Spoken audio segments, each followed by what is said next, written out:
Nico, bonsoir Nico et merci Ouais, d'avoir salut. accepté l'invitation. Merci à vous de nous inviter.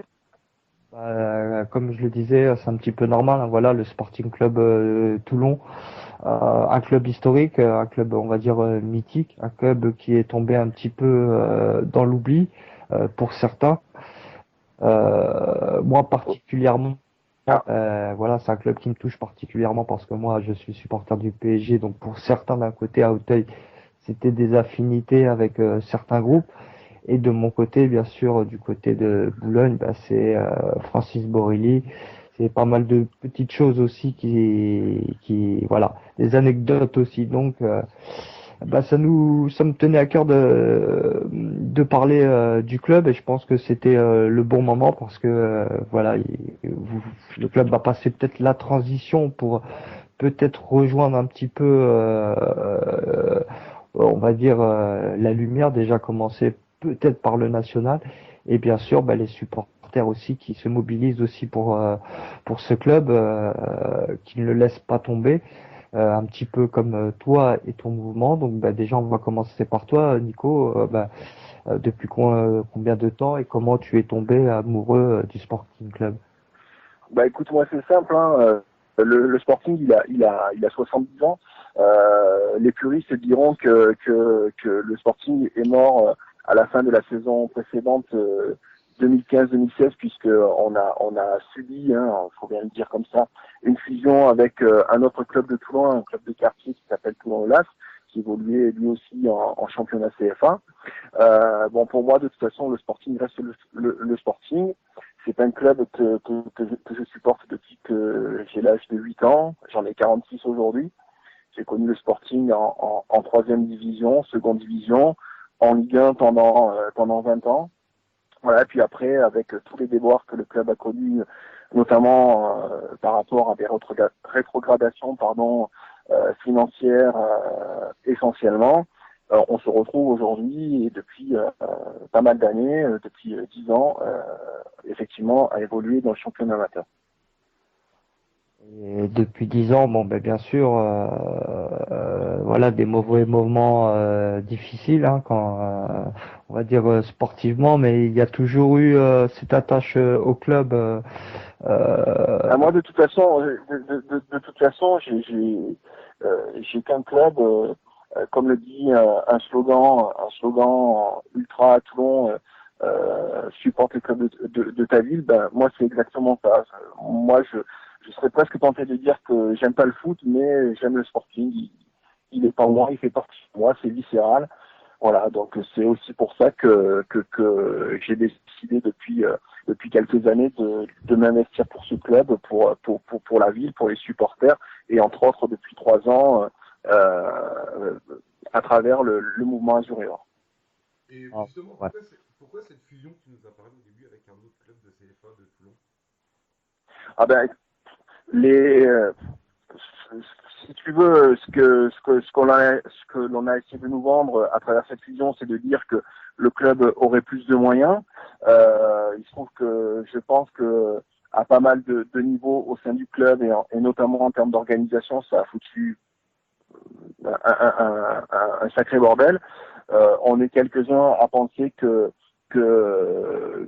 que l'aspect politique était prépondérant dans cette volonté de fusion, hein, manifestée par la municipalité, puisque l'idée c'était quand même de ne pas avoir deux clubs toulonnais qui sont éloignés de 500 mètres l'un de l'autre à subventionner tout simplement. On va dire un peu une évidence pour la ville, unir les forces un petit peu pour ressortir de ces championnats amateurs. Je pense que c'était une bonne idée, ça a bien pris, ça a bien marché, ça convenait aux supporters. Enfin, honnêtement, la plupart des supporters historiques et entre autres ceux qui ont suivi le Ancien club RD, tout ça. depuis, ouais, et puis même des indépendants, mais en tout cas, la plupart des supporters qui ont continué de suivre le Sporting malgré les rétrogradations, malgré le retour en championnat amateur, peu étaient favorables à la fusion. D'ailleurs, moi, en plus du mouvement Azur et Or, je suis administrateur du forum La Rascasse, le forum historique du Sporting, et on avait lancé un sondage, et en fait, à plus de 80%, les supporters qui ont voté étaient contre cette fusion. Bon, après, on n'est pas décideur, donc quelque part, certains ont décidé de la subir en continuant de suivre le club. Par contre, ce qui est vrai, c'est que une autre partie du public et des supporters, eux, on dit stop. En juin 2016, c'était on arrête de supporter parce que le Sporting est mort au soir de la fusion de Toulon Oilers. Et j'imagine. Moi, j'imagine que Ouais. les dirigeants n'ont absolument pas consulté les supporters ni quoi que ce soit pour prendre une décision. Écoute, si tu veux, moi je pense que je vais pas dire qu'il y a eu une consultation, non, il y a eu comment dire, des réunions d'information pour expliquer pourquoi le club était dans l'obligation de faire une fusion. Bon, je pense que quelques naïfs y ont cru, ceux qui suivent le club, qui connaissent l'histoire depuis belle lurette.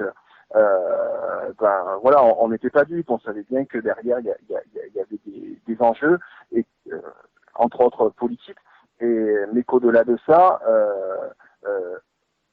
en football, et en tout cas dans le cadre de la fusion, 1+1 ne font pas forcément 2, voilà, tout à fait.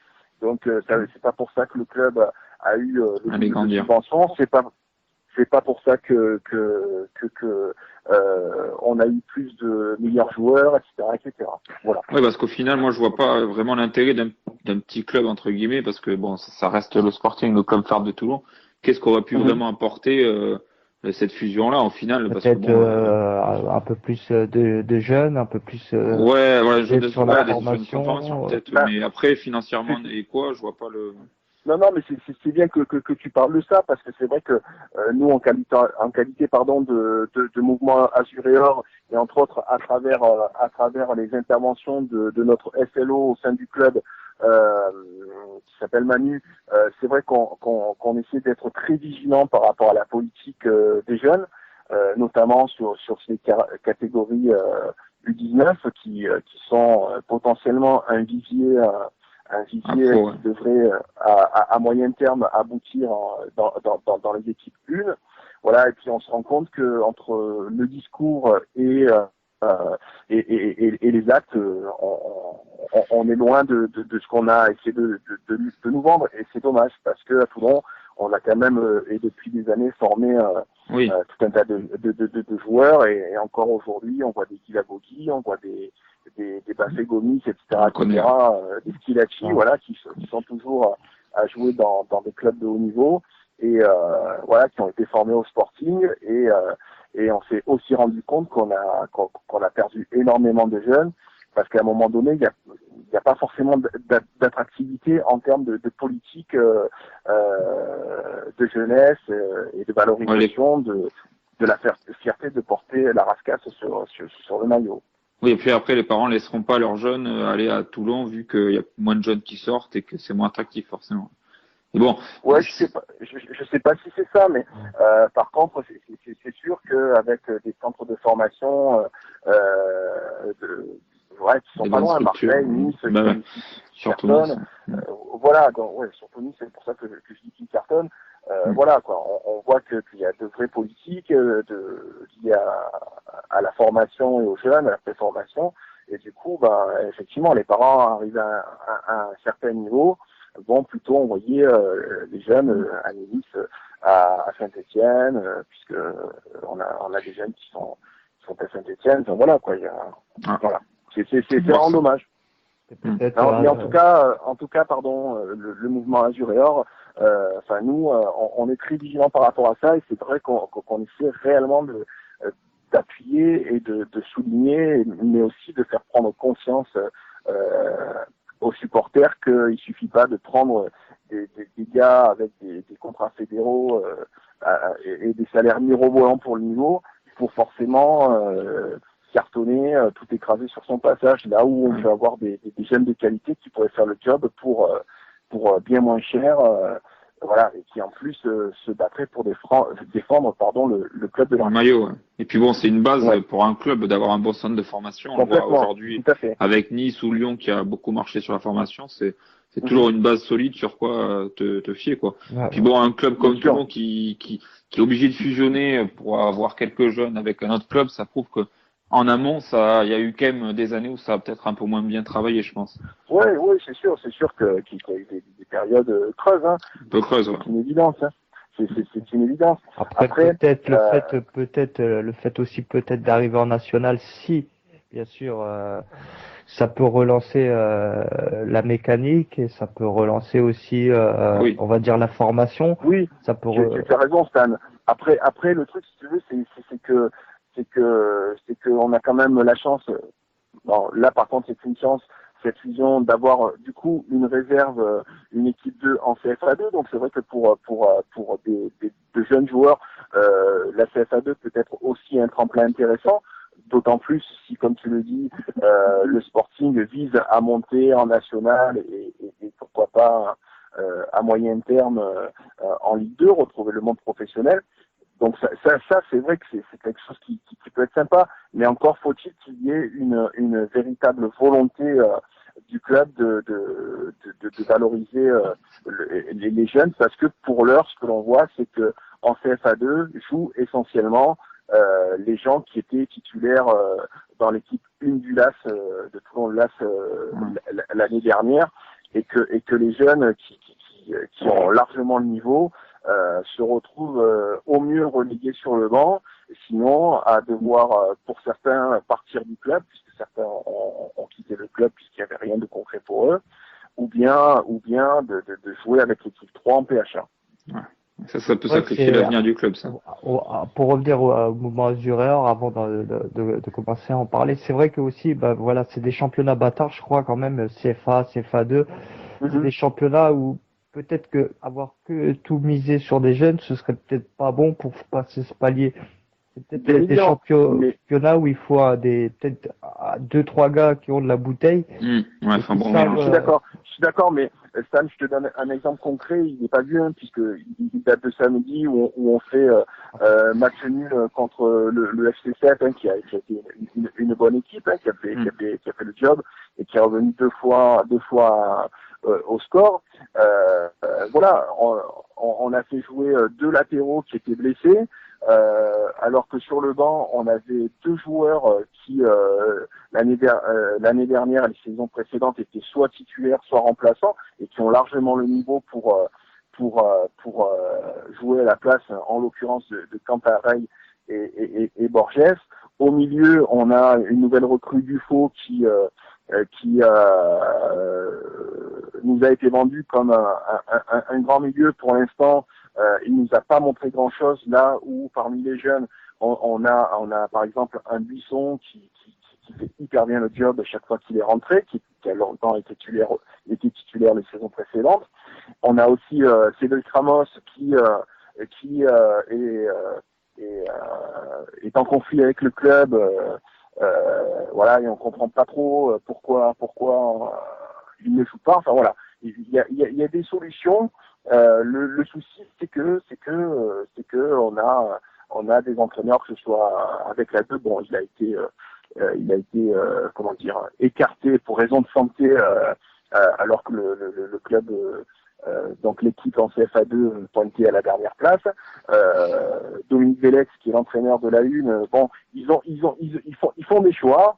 Ce sont les leurs, de toute façon, ils sont coachs, ils sont diplômés, on les paye pour ça, mais c'est vrai que de plus en plus ça gronde dans les tribunes parce que on comprend pas forcément. Voilà, je redonne l'exemple, pourquoi on fait jouer deux latéraux qui sont blessés, là où on avait deux gars qui pouvaient faire le job. Voilà. Après les histoires de vestiaire, on le voit même dans le monde professionnel. Tu peux mettre des super entraîneurs, hein, si t'as des mecs qui veulent pas en branler une, ça roulera plus. Après, c'est vrai que les histoires de vestiaire, c'est toujours compliqué de motiver, de garder un groupe, de le souder. Et c'est une question d'homme. Après, voilà, Faire les on bons choix. espère que le club fait les bons choix, voilà, par rapport à l'avenir, surtout. Penser surtout à l'avenir du club plus que au présent, parce que voilà, c'est important quand même. On va Mhm. parler de ce mouvement Azuréor Ouais, tout à qui fait, est si tu né veux. par les supporters, hein, Ouais, cette complètement. passion hein, qu'on admire ici dans cette émission. Hein. C'est pour ça qu'on met à l'honneur un petit peu euh, tous ces projets on va dire Ah, entre guillemets sociaux, on va dire hein, pour bah, simplifier pour certains. je vais en parler effectivement. Ouais.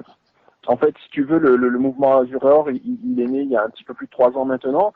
C'est vrai que c'est le regroupement de quelques supporters qui avaient subi différentes descentes administratives, qui avaient subi les dernières années d'Alain Bassilingo à la présidence, hein, où c'était du grand n'importe quoi, puisque sciemment dernier match de la saison en nationale, on avait la possibilité de se maintenir en national et on a préféré faire un mauvais résultat à Châtellerault, si mes souvenirs sont bons. Voilà, histoire de descendre parce que financièrement c'était la catastrophe. Ensuite, on a eu Pascal Bataillé, un hôtelier qui a pris les rênes, c'était plus que comique. Voilà. Là, avec Claude Joy, c'est vrai qu'il y a des moyens financiers. Après, bon, il y a des choix qui sont faits, qui nous interpellent. Mais bon, voilà, comme je le disais un petit peu plus tôt, on a Manu, donc, qui est officier de liaison, club supporter, qui fait remonter les choses, qui est là aussi pour être vigilant par rapport à ça. Voilà. Après, donc comme je le disais, le mouvement Azuréor, il a un petit peu plus de 3 ans.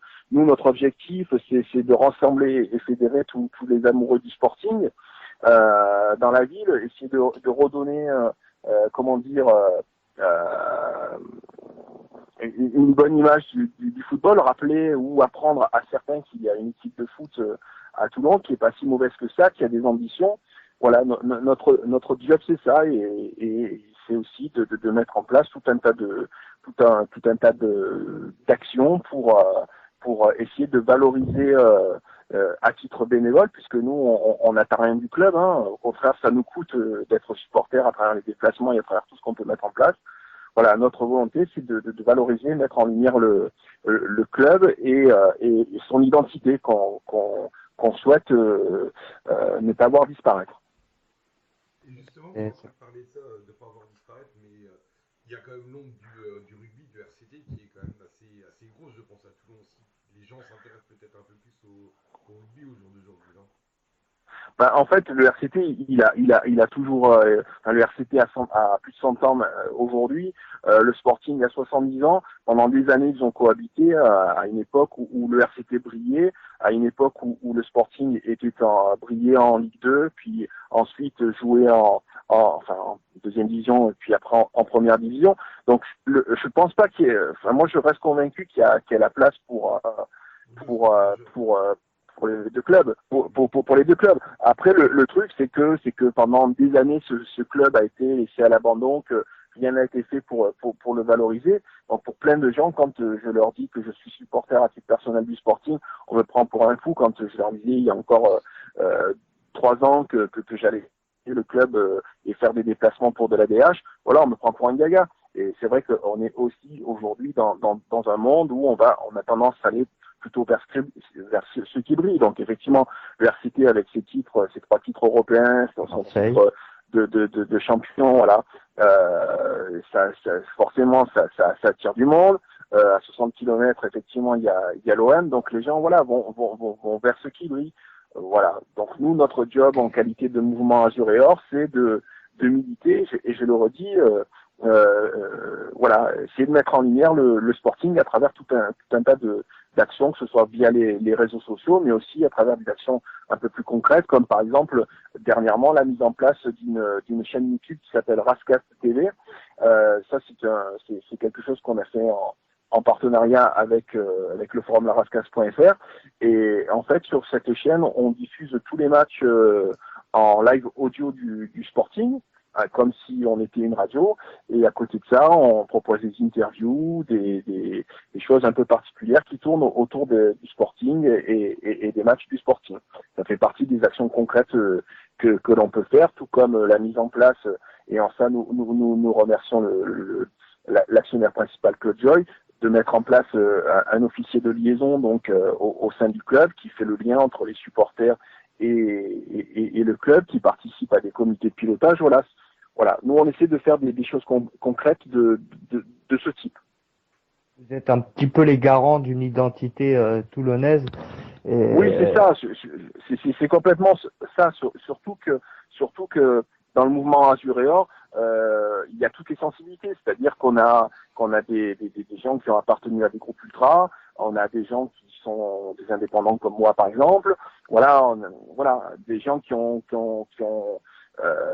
fait partie de groupes de supporters non ultra. Enfin voilà, donc il y a tout un tas de sensibilités. Et je pense que c'est ce qui fait aussi notre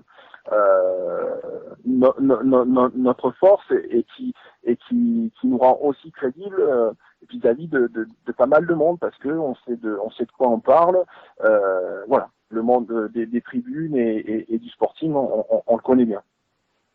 Thomas qui est avec nous, qui a connu aussi à son plus jeune âge le Sporting. Une petite question, une petite anecdote, un petit commentaire. Moi moi j'ai 18 ans pour dire, je suis encore tout jeune. C'est vrai que moi mon père m'a amené au stade à me rendre compte quand j'étais plus jeune. Et c'est vrai que moi j'ai le souvenir d'un bon rencontre, c'était en 2006-2007 contre le Nîmes Olympique, où on était encore en national. Ouais, contre Nîmes, c'était fantastique, hein. Voilà, c'était un match, mais on avait perdu 2-1, il me semble. C'était un match vraiment fantastique, que ce soit sur le terrain ou même en tribune. J'ai encore cette image en tête sur le but du Sporting, égalisateur, je crois, du Sporting. Ce mouvement de foule, dans la tribune ultra, avec dans la tribune ultra des Irréductibles de Toulon. Je me rappelle de ce grand mouvement de foule qui m'a marqué et qui à cet âge-là m'a donné envie de continuer dans le mouvement ultra. Malheureusement, j'ai après ce match de Nice de Nîmes, j'ai un peu des rencontres. C'est vrai que à mes 9-10 ans, j'ai découvert Nice, et c'est vrai que c'est là où j'ai commencé un peu à m'imprégner de ce mouvement ultra avec la populaire ex-brigade sud, où je me suis beaucoup amusé sur la tribune. Et c'est vrai que, non, des faits à certains, j'ai continué à suivre quand même le club de ma ville, parce que même s'il y a des rivalités entre Nice et Toulon, pour moi, il n'y en a pas, parce que Nice, c'est mon club de toujours, et puis Toulon, c'est le club de ma ville, c'est mon club de cœur. C'est vrai que j'ai continué à suivre Toulon, et c'est vrai que, comme l'a dit très justement Nicolas, voilà, le Sporting a été mal géré. Le Sporting fait mal, le Sporting donne des sommes mirobolantes à des joueurs qui, pour moi, n'en valent pas la peine. Il y a des sélections en forme de formation. Enfin bref, le Sporting a fait n'importe quoi, et ça donne aujourd'hui un beau rencontre vide à peu près. Moi, j'y suis allé dernièrement en août lors de la première journée face à Mont-de-Marsan, où malheureusement le stade est quasi vide. 2 tribunes sont à peine ouvertes. Ça change, mais ça reste très très pauvre. Les sont plus bas.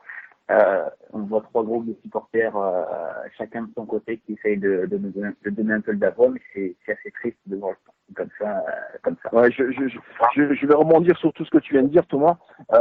Effectivement, il y a entre Nice et le Sporting, il y a un antagonisme, hein, qui date de bientôt 30 ans maintenant, hein, suite à l'épisode de la Maison des Têtes, qui est un bâtiment qui a explosé à Toulon, et quelques jours après, l'OGC Nice venait avec ses supporters au Stade Mayol, puisqu'à l'époque on jouait au Stade Mayol, enfin non, je sais plus, oui c'est ça, c'était au Stade Mayol, voilà, et qui avait sorti une banderole maison des têtes, 10 morts, merci la maison des têtes. Enfin voilà, un truc pas très cool. Et c'est vrai que c'est ce qui a aussi forgé, comment dire, cette rivalité. Cette rivalité. Après, je sais pas, franchement, j'ai 18 ans, ça fait 30 ans, j'étais vraiment mais c'est vrai que je constate moins dans les tribunes de Nice parce que bon, maintenant tout le monde est en CFA et bon, c'est vrai qu'à Nice on s'en fout un peu de tout le monde. Voilà. Enfin moi, enfin toi, tu dis ça, mais à côté de ça, enfin moi, ça m'est arrivé d'entendre dans les chants des supporters de Nice chanter des chants titoulonnés, mais c'est pas grave. Moi je m'en fous. Je fais pas cas de ça. Je fais juste c'était juste pour rebondir sur la rivalité avec les supporters niçois. Là où je te rejoins par contre, c'est qu'effectivement quand on compare la période dont tu parles, il y a une dizaine d'années, où de rencontres, alors qu'on jouait en CFA2 ou CFA, c'était une moyenne de 4500 supporters à chaque match, avec des pointes à 7000 effectivement quand on jouait contre le Nîmes Olympique ou des équipes de haut de tableau. Là où aujourd'hui, quand on arrive à 1500 supporters, c'est le bout du monde. Et par exemple, le match en retard joué ce week-end, voilà, s'il y avait 800 supporters, c'était vraiment le max. Et nous, en qualité de mouvement Azuréen, notre souhait, c'est d'essayer d'aider le club aussi à revaloriser le sporting pour que les gens reviennent au stade. D'ailleurs, pour le match du 5 novembre à Bon-Rencontre face à la réserve de l'Olympique de Marseille, on a lancé une sur tout le monde, enfin tous les enfants. Le problème de ce match contre l'Olympique de Marseille, Vous pouvez pas le finir. Enfin, viennent avec un maillot jaune et bleu, enfin en jaune et bleu, histoire d'affirmer une unité. Alors ça peut paraître con, footix, on s'en branle. Nous, ce qu'on veut, c'est que à un moment donné, les gens, parce qu'il y a aussi une rivalité avec les Marseillais. Voilà, c'est de dire, voilà, il y a la réserve d'un club pro. Il faut impérativement que le stade se remplisse et il faut mener une campagne de valorisation, de communication pour inciter les gens à venir au stade. Après, bien évidemment, il faudra que tous les résultats suivent, parce que si le Sporting est mauvais, les gens s'en désintéressent. Voilà.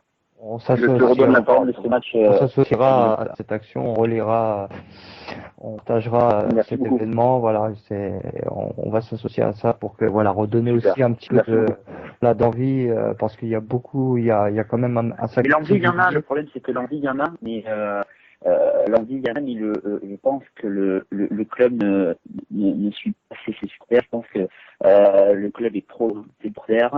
Quand on voit le communiqué des irréductibles toulonnais lors de leur dissolution en 2013-2014, où ils disent que le club ne les suit plus, que le club les délaisse, que le club ne les encourage, ne compte plus sur eux. C'est le stade vide, c'est en partie de la faute du club, parce que je suis assez d'accord avec toi, parce qu'il est vrai que il y a une politique du club qui a effectivement vidé les tribunes, notamment à travers les mouvements ultras.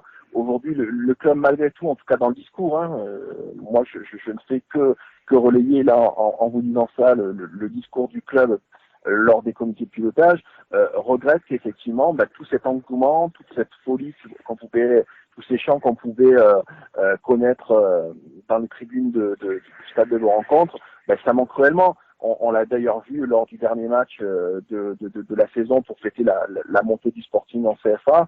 Voilà, le stade était de nouveau un peu rempli. Il y avait tout un tas les anciens supporters ultra étaient présents, plus des groupes étrangers, italiens, écossais, étaient présents, et c'était fabuleux parce que un stade de foot, il doit être ça, c'est une fête, il doit être des chants, des encouragements, et je pense que le club se rend compte qu'une politique, de tribune propre, forcément, et la Stan, je pense, me rejoindra là-dessus, c'est pas un bon choix.